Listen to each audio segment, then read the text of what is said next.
Ladies and gentlemen, I want to welcome you to the first ever storytelling show here at the Senior Center League of Flatbush. Can you give yourselves a big round of applause?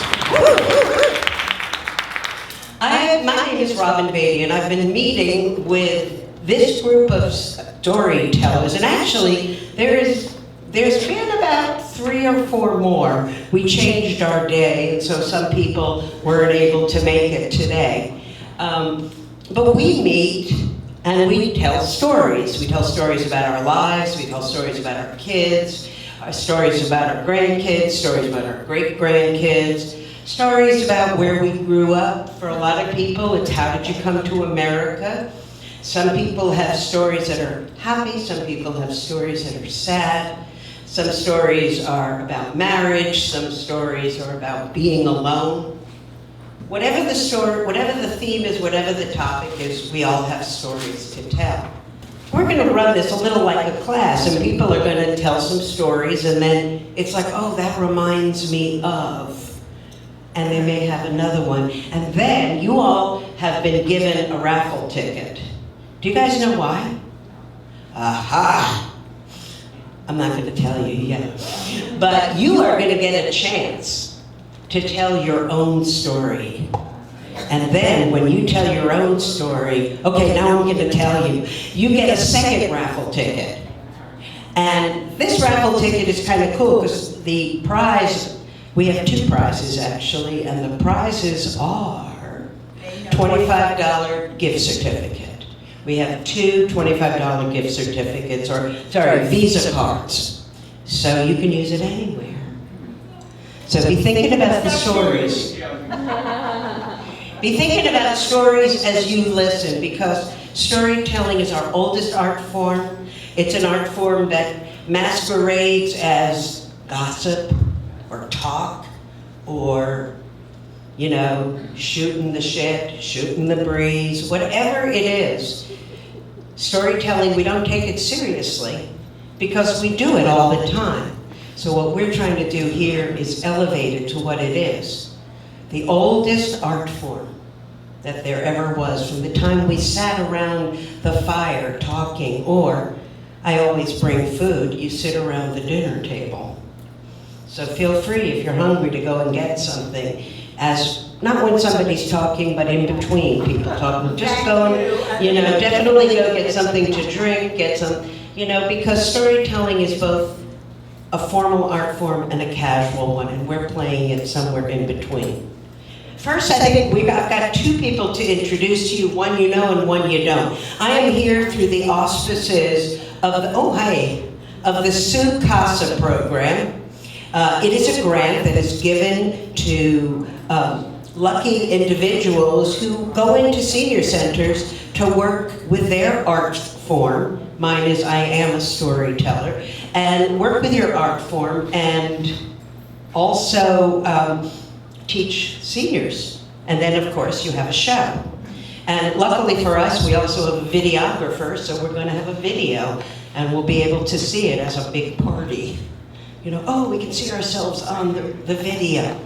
So I've come in through the Su Casa, and I don't remember all the other sponsors. It comes through the New York City Department of Cultural Affairs. It also comes through your councilman, Chaim Deutsch. It comes through the Brooklyn Arts Council, who we have a representative from, who is my boss and my partner in this. And is there anybody else I've left out? Department for the Aging is the other one. The which one? Department for the Aging. Oh, and New York City Department of Aging. But what we prove in this kind of a class and in this kind of center is that aging it's what you think it is. I don't know about you, but who feels more creative today than they felt when they were younger? Who feels better looking today than you used to be? Who feels happier today than you used to be? Oh, come on, everybody, get your hands up. Oh, yeah, come on, let's be happy. Come on, everybody. So with that, I give you Marcia Shatter from the Brooklyn Arts Council. Good morning, everyone. Wow, this I'm going to keep it really brief because Robin had such a great introduction. My name is Marissa Shadburn. I'm the Arts and Education Coordinator for the Brooklyn Arts Council. Thank you so much. And I'm really excited to be here today to celebrate the incredible work of the storytellers in this class and to hear some really great stories today from you and also from all of you. Robin did a really great job of kind of explaining the program. This program is called Su Casa. It's a citywide initiative that's a partnership between the New York City Council, the Department of Cultural Affairs, and the Department for the Aging. So this grant in particular was made possible by your city council member, Chaim Deutsch, and it's because of his generosity that Robin was able to be here for this spring to work with all of you. This program is citywide and it does happen every year. But some years the senior centers change and that's up to the city council member. So if you really enjoyed having this program and having this opportunity, I can't recommend enough reaching out to council member Deutsch to let him know what this program meant to you. Even just writing a thank you note to say, we had a really great time with Robin and we'd really love to have her back or another artist as well. If you have any questions about how to reach the council member, I'm more than happy to help you with that. You can come and see me after the event. But otherwise, thank you so much for having us, and thank you so much for your bravery and your courage and for your stories, and I'm really excited to see and hear these really great stories that you've been working on. So thank you so much. Big round of applause. Woo! And now, of course, this is someone who needs no introduction, Lenore Friedman. Okay. Marissa, we thank you. So very much. Brooklyn Arts Council, Robin mentioned all the others. When we see Chaim Deutsch, make sure you say something. Remember last year we had the music class, and this year we were lucky enough to have Robin with the storytelling. It was a wonderful, wonderful program. People really gave of themselves and spoke, and nobody felt intimidated. It was because of Robin's personality and her caring and her being so lovely. Okay, so it was our great, great pleasure to have you. Our people just have delicious stories, interesting stories, and for those of you who might not have seen the class, we hope to have it again, and we would hope more of you would even participate because it was beautiful. It was a beautiful experience, and we would love to have it again and again. We truly would have, as long as Robin is running it. On behalf of David and I, all of our members, and especially the class, we give this to you as a thank you, thank you, thank you for a job well done. Okay, no more talking, let's get on. Oh my God, these are gorgeous. Well, that's going to be my next thing. I want to just say there are two people that he didn't want to say anything, but David Krell is the associate director here, and he is somebody, without him I couldn't have done half of what I did, and I thank you. He smoothed the way every time I needed the way smooth. And Irina Shalamov, who is the site director, who again makes things happen and makes sure that I send in all the paperwork that I forget about all the time, and then sends me a note and says, have you sent the paperwork in? Marissa knows I hate paperwork, but beside that it has to get in. All right, enough already. Enough already about me. We have the storytellers, and we've talked about what story they're going to tell or what they might want to tell, and then afterwards we're going to throw around a couple of ideas with them and see what stories they have. And remember, as you're listening, what story do you have to tell? Does that remind you of something? Do you feel something? It doesn't have to be a full story with a beginning, middle, and end. It could be just a moment. Does anybody have a story they'd like to start? Okay. Grace Goldstein. going to talk about my Sephardic tradition in my home and in my aunt's home, who I was very close to. When company came, my mother always served a marmalade. She would make a marmalade of thick orange peel. My aunt made it out of, she called them sour cherries, but they were sweet. And she would set up a big tray with glasses, as many as the guests that were present, of water, glasses of water and teaspoons and napkins, of course. So she passed the tray around in front of each guest. They took a teaspoon of the marmalade and they drank water. That was a greeting. Like, in other words, I assume it's a sweet greeting. And then prior to leaving, Turkish coffee was always served, which is a demitasse, very strong coffee, but it was delicious. And my mother would always for holidays make what she calls spinaca, pastel de spinaca, I mean Spanish cake, Spanish pie, I think, or Spanish cake. She'd have fila dough on the bottom, fila dough on top, and spinach, layer of spinach. I don't know how she prepared it, was all I could tell you was delicious. And she would make chopped meat also, layers of fila dough and layers of fila dough on top, and the chopped meat that she probably browned first in the pan, and then she would put it in the, browned it in the frying pan, and then she would put it in the pan with the fila dough layers. And she would make what we call bizcocho, which is a round like pretzel, but it was sweet. And she would make borrecas. No, borrecas, I think, yeah, that's like pie crust. And in the center, she would put either mashed potatoes with feta cheese, or she'd make it with spinach with feta cheese. Feta cheese was in almost everything. And this is what the holiday, these are the things that we expected every holiday. And this is in my family. I don't know how the other Sephardic people practice, their tradition. Okay. Can I ask you a question? Sure. You know how to make Turkish coffee? There's nothing to make Turkish coffee. You put No. taffy, no. Can you guys all hear that back there? Yes. Okay. So, Eddie, would you like to tell? Oh, we've got one down there. Can you pass the mic over to Alice? Can you just grab it and send it?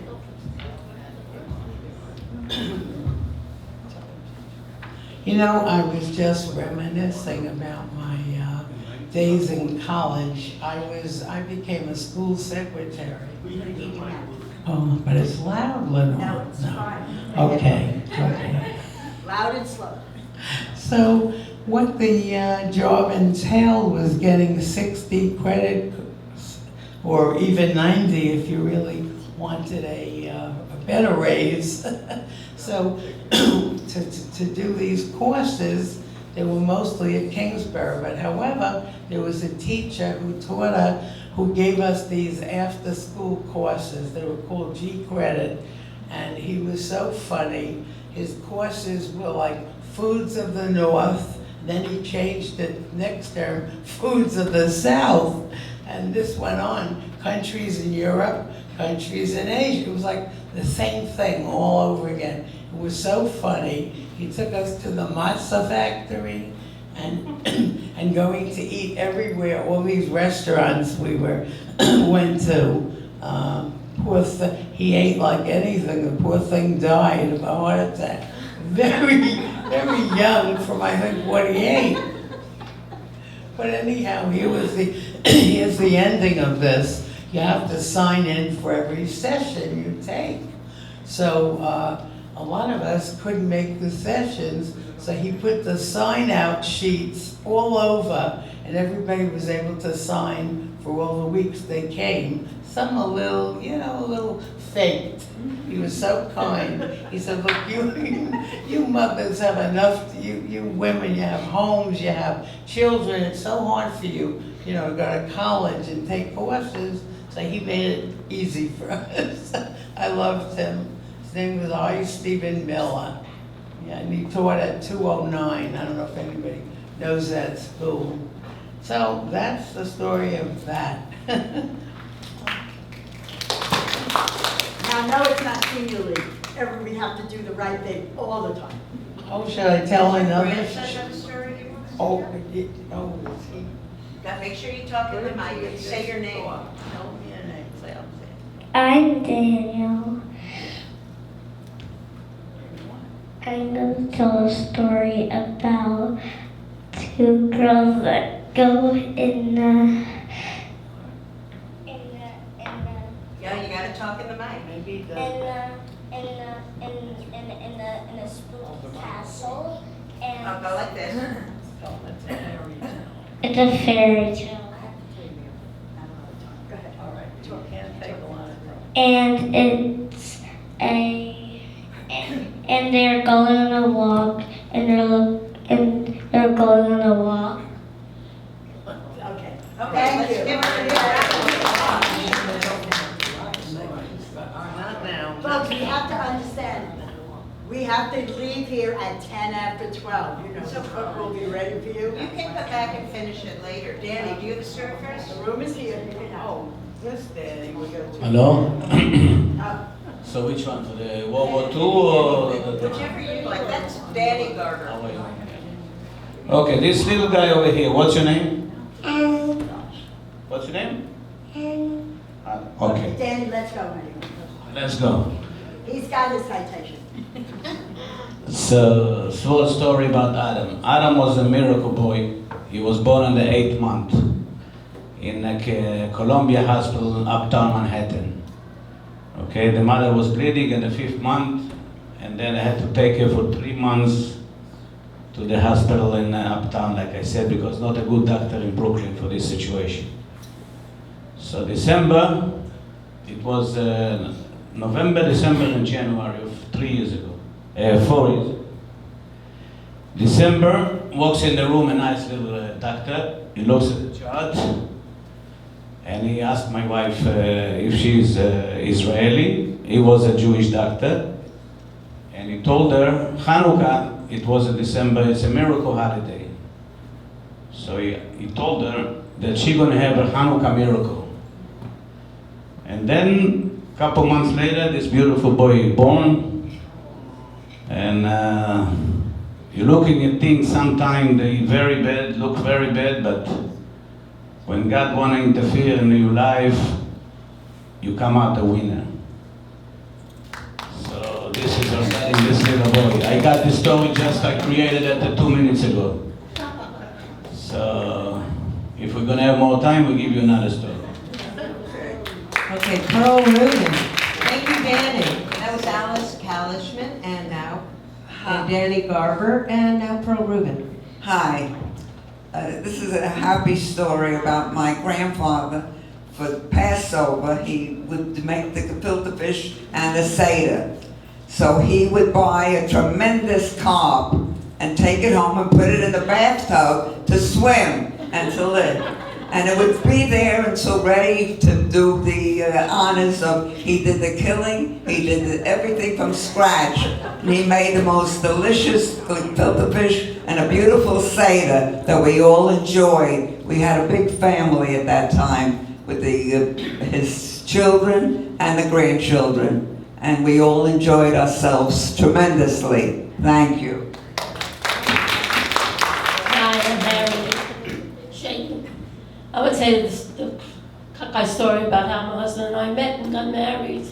My husband met me at my cousin's 16. I went home and told his mother that he met the girl he was going to marry. But he never asked myself or my cousin for my phone number. So how were we going to meet? But a year later, we were dating. My cousin was supposed to be going out with Maurice, and Maurice was supposed to be, and Victor was supposed to go out with me. When Maurice came into my cousin's house, he saw that I was the second date. He asked his friend to switch, and he and I went out. And the funny thing is, I didn't like him the first time. He was showing off, but I gave him a chance. And then we broke up because he misunderstood something that I said. And a year later, he called me and he said, he joined the Navy. Do I want to keep in touch and correspond and blah, blah, blah. So for about a year we did that. We corresponded. Every time we came home, we went, whatever. First date we went out, we went to see West Side Story. And after about a year, it became more serious. They kept sending me letters, what he was going to get me for my birthday. The last hint, and he would a clue or a hint, and the last hint was a cut glass. Came home on leave, and was very romantic. It was in his mother's kitchen, and his younger brother, who was 7 at the time, kept saying to Maurice, give it to her already, give it to her already. And I don't even remember what Maurice said, if he even said anything. Gave me the ring, and then I called up my mother to tell her I got engaged, and I remember saying to my father, wanted to talk to my mother, I said, Mom, Dad wants to talk to you, with his face lit up. And anyway, we went to my mother's house, and there was a room full of people, even more than there is now, I think. And my husband said he never saw a room so full of people in his life. But it was like a cockeyed roll, but 48 years and 2 years later.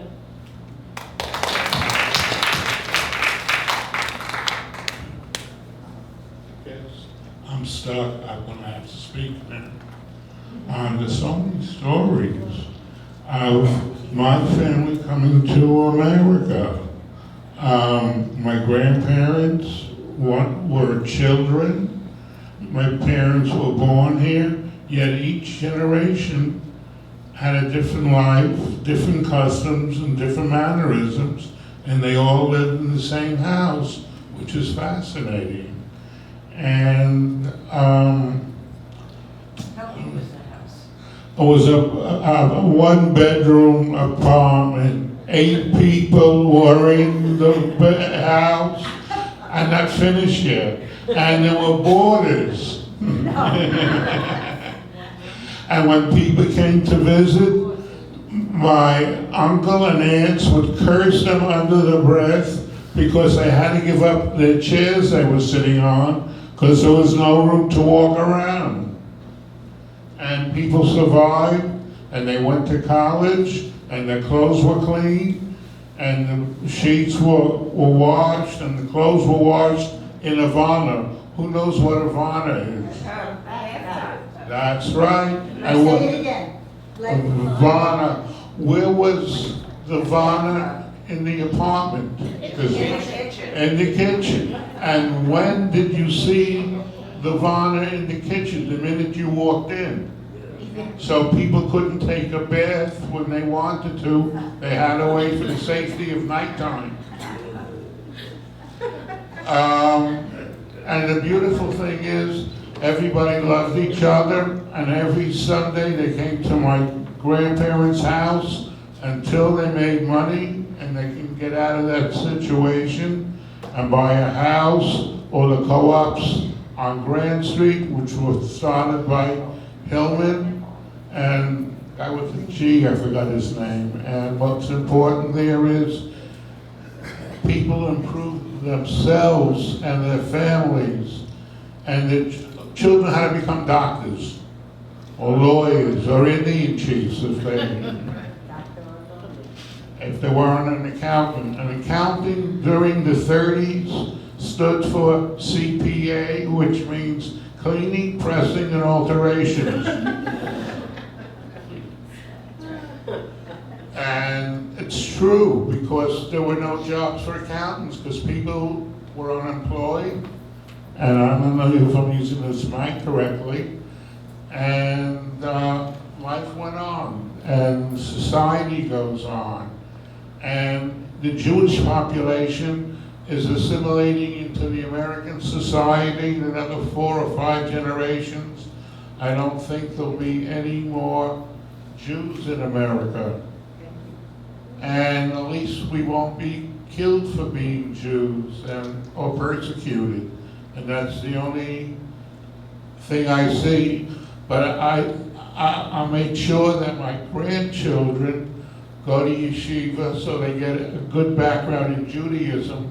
So if anything does happen, they know where to go and what to do. And a lot of lives could have been saved in Europe during the Holocaust because there wasn't a country. Thank you. Now, at this point, want to say something that Norman also gives us all our history. So anytime we hear a story, we tell stories, Norman fills us in on the history of the time usually. So I want another round of applause for Norman for that. And now that you know that he had a little bit of a crowded house when he was growing up, so if he talks a little loud sometimes, now we can understand where it started. Because I wanted recognition. You know, I had uncles and aunts, and I had to address them as Uncle Ernie or whatever. So one day when I was 4½, I complained to the family, and I called all the men uncle. Why can't I be an uncle too?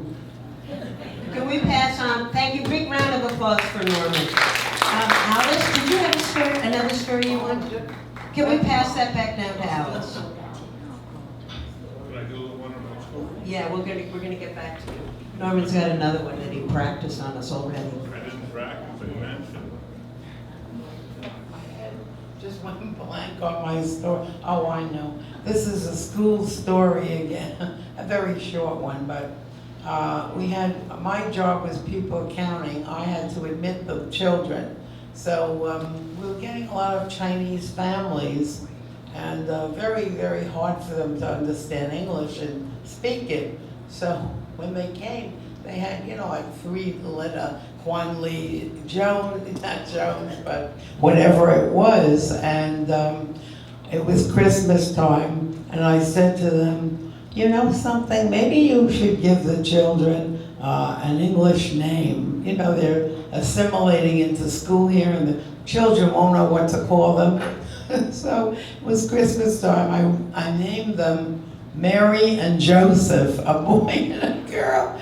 So nobody thinks that's funny. But it was hilarious. So they went to school, are also known as Lee Tung Lee, but it was Mary, and I think their lives would be happier, having children call them by an English name. Give a big round of applause for Alice. So we're going to skip a bit. What we've done, hold that thought. We're going to come to you in a minute. We're going to go, we've got 1 or 2 other stories about school, and then we'll open it up. So I know Norman has one, and then we'll... May I? Oh, okay. May I? Yeah, of course you can. Pro Ruben. This is a story, well, it's not a story. Put the mic in your mouth. I will. All the way in? This is called a smile. A smile costs nothing, but gives much. It encouraged those who receive without making poorer those who give. It takes but a moment, but the moment of it sometimes lasts forever. None is so rich or mighty that he cannot get along without it. And none is so poor but that he can made rich by it.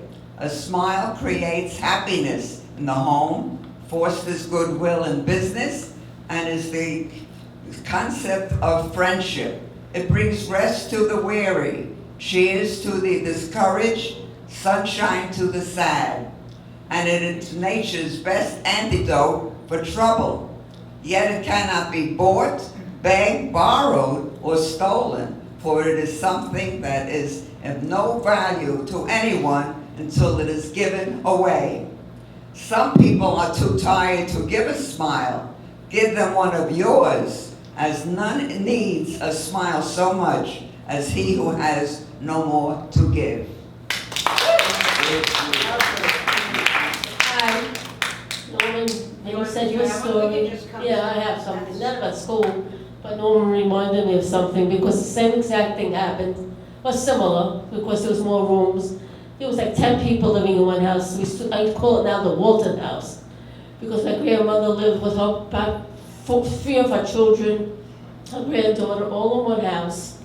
And then every Sunday, well, we lived across the street, so we were there every day, my sister and I would, she rest in peace, every single day after school. But every Sunday, there was a bunch of us there, 10,000 grandchildren, family, always to grandma's house, for years until life happened. And also with the baking, I used to love to watch my grandmother bake. No bowl, everything was in like mounds. Grandma, what are you doing? Shitaran, in other words, a little bit of this, there's no recipe, a little bit of this, a little bit of that. But like Norma said, it was amazing how all these people lived in one apartment, 10 people in one apartment or whatever, one bathroom, and everybody got along, you know?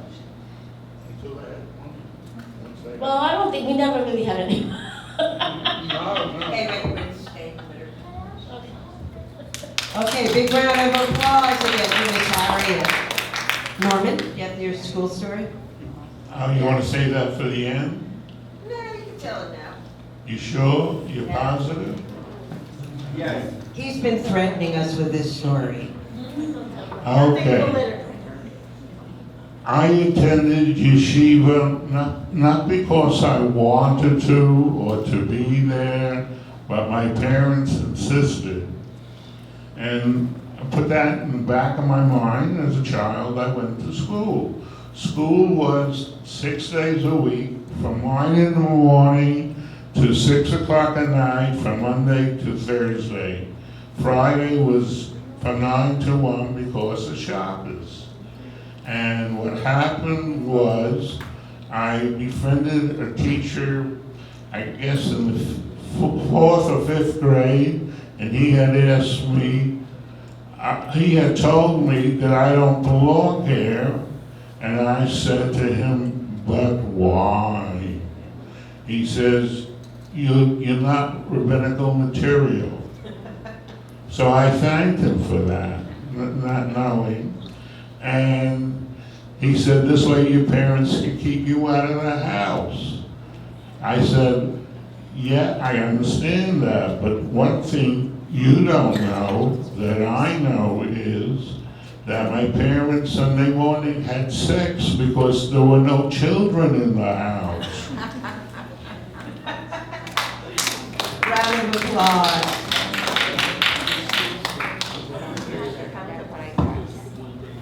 Okay, again, Grace Goldstein. Okay. I lived in Mexico for 4 years, and I was in a boarding school run by nuns. And they set up a little chapel on one of the floors that we had the dormitory. On the lower floor was the classroom, and we had a pool. It was a nice school. Come the time for the tests, we'd go into the chapel, I followed my friends, and pray. I just went on my knees, and I just stayed on my knees. I didn't think I was that great a student, but I passed. So every time we had exams, I'd go with my friends in the chapel, and I'd be on my knees, and miraculously, I passed. So I figured there's something to it.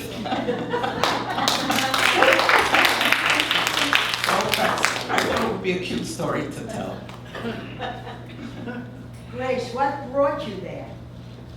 My mother's... Okay, tell the people. Okay, my mother's family came from Greece and they settled in New York.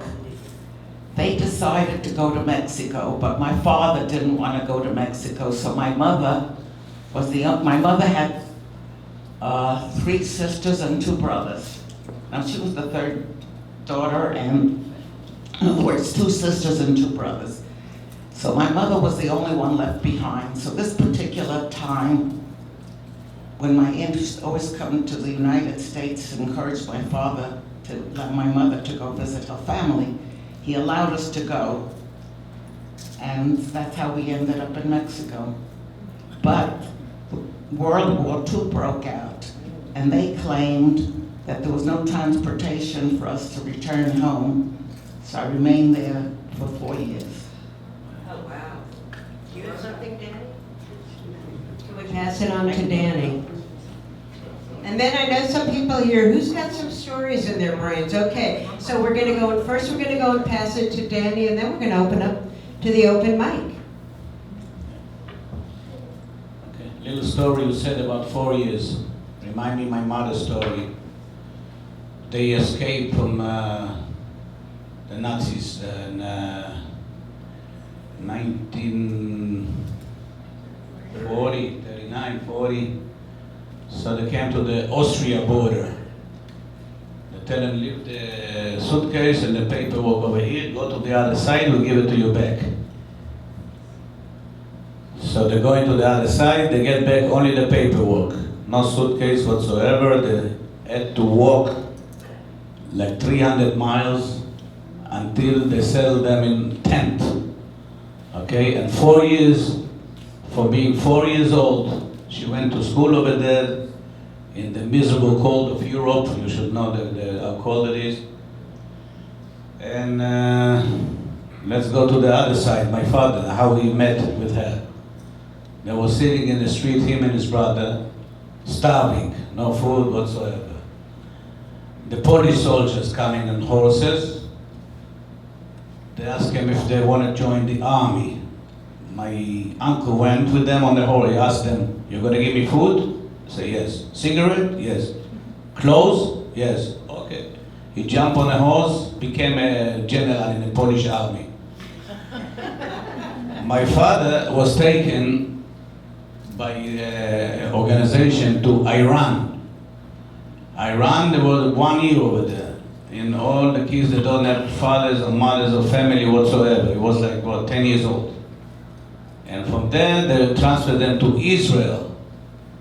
Okay, and then in 1948, with the bare hands, stories that he was telling me, they used to wait behind the warehouse, like British soldiers would pass by, they hit him over the head with a stick, take the gun, and that's how the country of Israel started, the 1948 war. So that's one little bit stories from that time.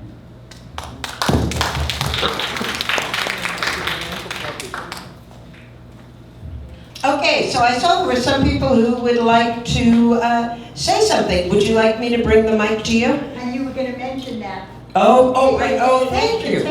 And if you tell a story, David is going to come by and give you a raffle ticket, and that means you get a second chance at getting that $25 gift certificate, and who knows, you might even get two. So David, here are our first two ladies. Okay, well, we gotta make sure you get one. All these school stories remind me, I taught for 100 years right here in Midwood High School. And I was one of the deans. Talk slowly and loud. And I couldn't believe this, but I had a Regents class, a class of seniors that were about to graduate in June, and believe it or not, a Jewish girl, of all things, was cutting. She cut all the time, and that was unheard of, especially Regents, graduation, all these things. So I called the mother. I called the mother. I even remember her name, it was Horowitz. And she came to see me. And she knew nothing about it. And I explained the situation. And she listened, and then she said to me, "Well, maybe if you were a better teacher, my daughter would come to school." It got me very angry. So I said, "Don't you care where your daughter is? Don't you want to know where she is, with whom she is, what she's doing?" And she kept saying, "But you're not making it interesting for her." So I said, "You know, everything we do in school is interesting. Your daughter has to go to school." I said, I have little boys. At that time, my children were small. If somebody came and told me that they are not in school, I would like to know where they were. It didn't seem to bother her at all. And she went home. And to this day, I really wonder, if she's still, well, I don't know if she's still around, if she's still making excuses for her daughter. We have a big round of applause for Edith. What's her name? Edith Ruman. I don't know, can you hear me without the mic? Because with the mic. It's okay, use the mic, because people in the back can't hear. Use it. Okay. Lorraine, you'll be fine. Okay. Hold it up closer. Right. Yeah, don't worry. Even though I'm loud? Yes, okay. I'm not gonna wake up the dead? Just go and We face can have one more everybody. person. We like the dead already. Yes, well, this is a story, a Bürgermeister, about my father. He had selective hearing. He didn't hear anything. When we would have a conversation, he would talk and make up his own whatever, that's not what we're talking about. But when it came to listening to a Yankee game, he would hear between the stations, when you hear all the static, he heard everything that was going on, whether it was the Yankees or the Giants or whoever.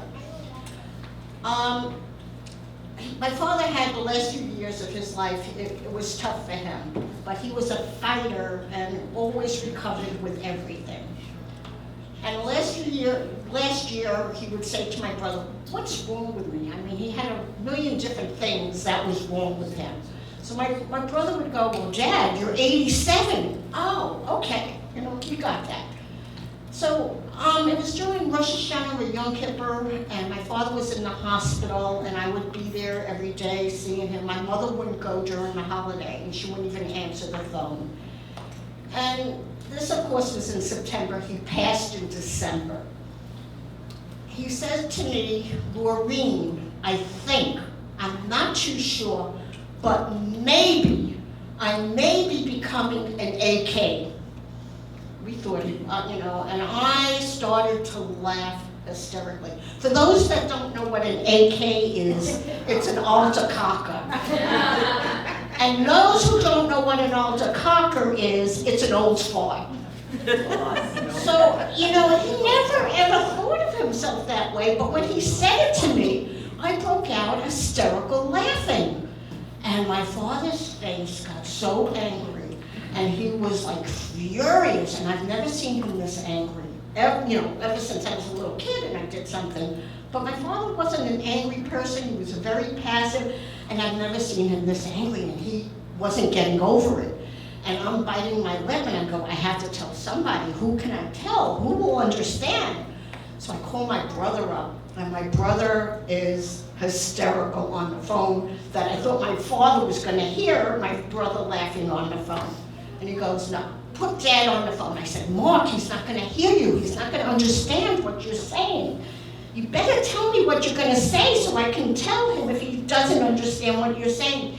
He said, "Look, tell him if he doesn't understand me, you tell him that I don't think he's an AK. I think he's an OK." And I saw my father's smile go from ear to ear. That was just really, it was special. But he didn't forgive me. He was still angry. Laureen Bernstein. Laureen Bernstein. Laureen Bernstein. Big round of applause. Okay. I told Robin what I gave her a new word for the storytelling. What is it? A Bürgermeister. We're a bunch of Bobameisters. Okay, I know you have a story. Who here, over here, oh, there's gotta be somebody. Look at all these attractive, smart humans. Nobody with a story? Something about what happened in school? Well, I'm gonna wait and see. Hold on. I like that you got stories, though. We all have stories, so think about it. Is there, I'm gonna think, I had an older brother.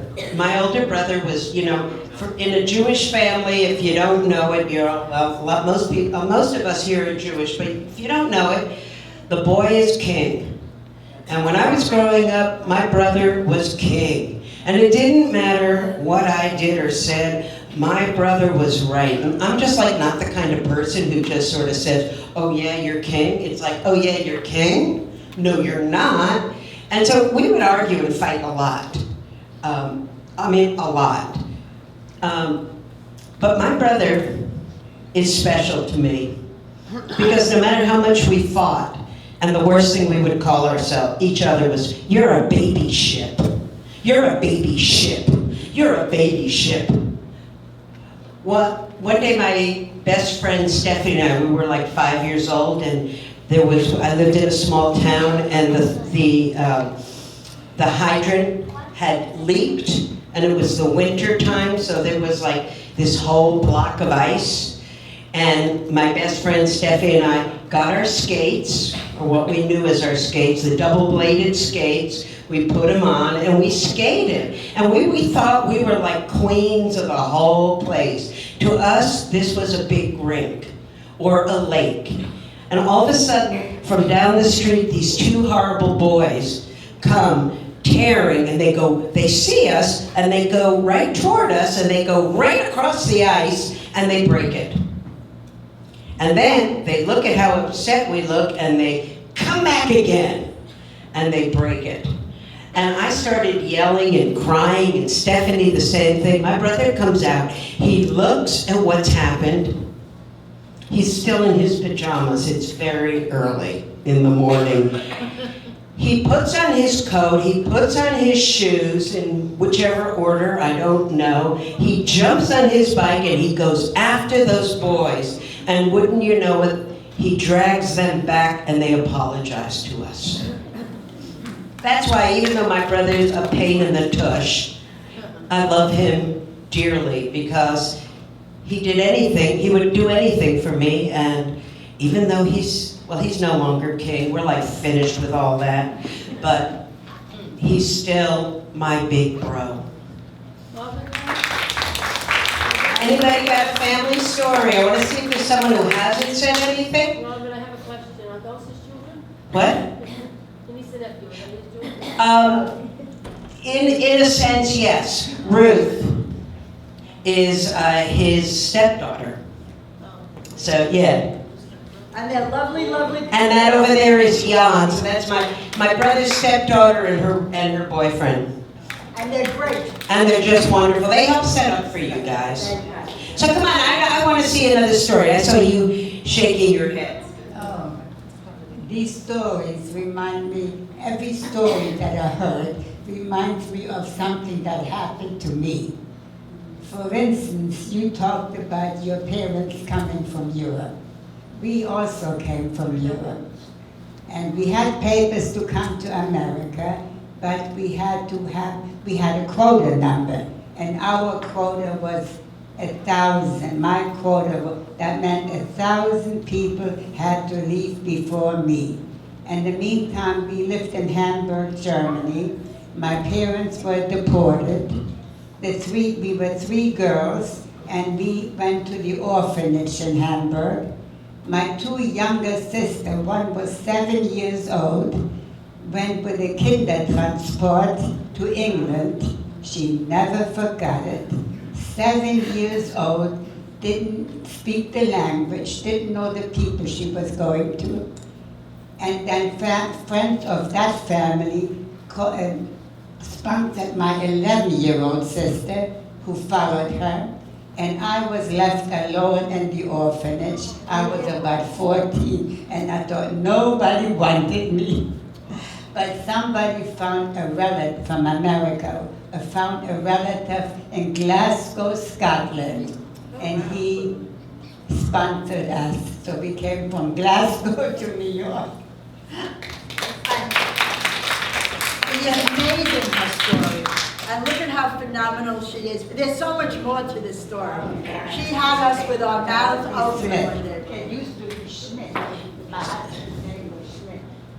But when He changed it. So Dorothy Smith, who used to be Dorothy Schmidt. Did anybody else? It used to be what? My maiden name was Dora Gastenhaber. Gastenhauer. Did anybody else change their name?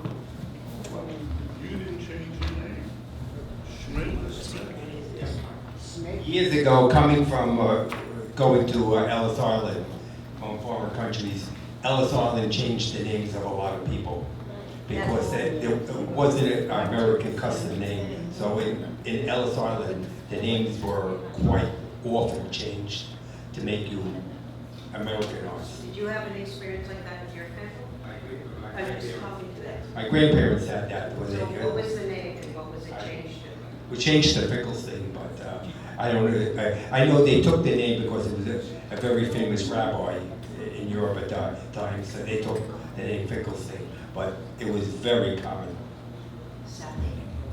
Yeah. Big round of applause. What's your name? Al Finkelstein. Al Finkelstein. Anybody over here? I've got a kid who's ready, so come on, we're not gonna let a kid beat us. Yeah. First of all, I'll tell you about the change of name, but here's what we're going to do. It's 11:45. We have to be out of here by 10 after, because we still have to eat lunch. We are going, David, the cake was cut, but he's putting it on plates for you. I'll hand it out to you. And even as the stories end here, as you're having the cake, talk to each other about stories that have happened to you. And remember them, and then if we have this class again, or if there'll be other classes or other times. So many people here have had such a fabulous, rich history. Dorothy could go on forever. You can't believe the rest of her life. And it's our joy to have her. All right, I'll just tell you one thing. My grandparents also came through Ellis Island. And of course, so many people had accents. So their name had been Dricklin. So my grandfather must have said Dricklin. It became Dobrin, D-O-B-R-E-N. We're the only ones in the telephone book with R-E-N. So it happens, I'm sure it happened to so many of you. Talk about it. So we'll give out the cake slowly. We'll get to everybody, we promise. All right, Robin, it's yours. Okay, I just want to make sure, David, has everybody who told the story got an extra ticket? Okay, so I'm going to come around in a minute, and what I'm going to do is I'm going to pass this around, and I'm going to give it back to Norman, who's going to tell us. Do you want to tell us? When my grandparents came to America, they came in steerage. Does anybody here know what steerage means? At the bottom of the boat, no rooms. They were put in stalls where they shipped animals, and that's steerage. When they rebuilt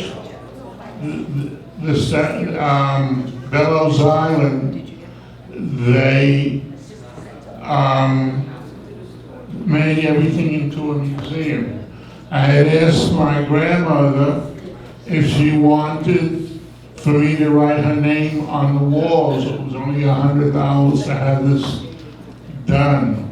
And unfortunately, she said to me, no. She said, I had the worst time of my life coming to America and coming to where the Statue of Liberty is today. And that's a tragedy because they kept kosher and there was a problem with food which they didn't have. All they had was water to live on for 2 weeks.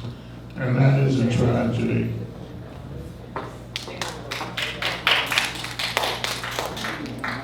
Now this young man has been waiting patiently.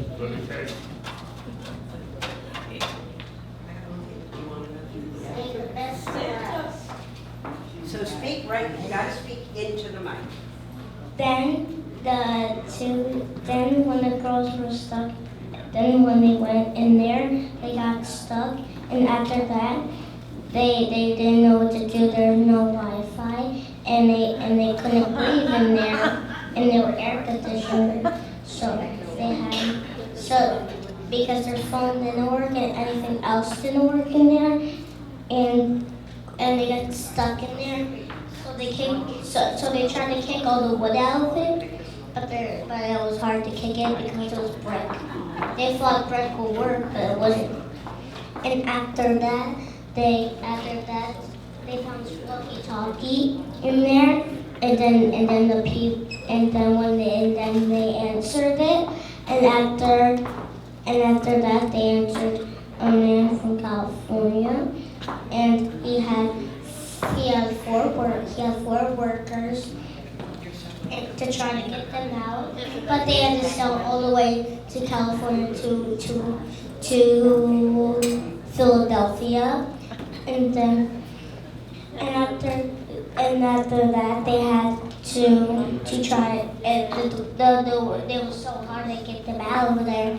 the door tried to work, but they didn't have the key for the door. So after that, they found a telephone there, but the telephone didn't work because it wasn't connected to the system. And after that, after that the man came and they tried to open the door, but it didn't work and it didn't work. So after that they had to take a hammer and smash the door to get them out. So after that they were out, but then they couldn't find but they didn't know where to go. So they brought their truck there, and they took them back home. So and after that they were out of food, and there's nothing to do. So then you had to call the police, but it didn't work because they're being haunted by somebody. And then when they took, and after that, the man had to get them out of there. How to work it. But after that it worked. But then the person that they got hot by was the burglars. And in the ending, they caught the burglars and took them to jail. At the end. Now, I just want to also remind you, intergenerational storytelling, the stories you're telling, you should be telling your kids. And they know about it because one of the things, I don't know about you, but I regret not hearing more of my mother's stories. I loved listening to her. So I want to encourage you to give a big round of applause for our storytellers here, Grace and Norman. Florine, who didn't say a story, but she did when she was in the class, so she is a member of our class. Harriet, Pearl, Danny, Adam, Alice, and what's your name again? Daniel. Another Daniel? Yeah. Oh boy, big round of applause. Thank you so much. I'm Robin Bady, and it has been the biggest pleasure to work with you over this spring. So thank you, thank you, thank you. Thank you guys very much. Big round of applause for the tellers from the audience and for all of you.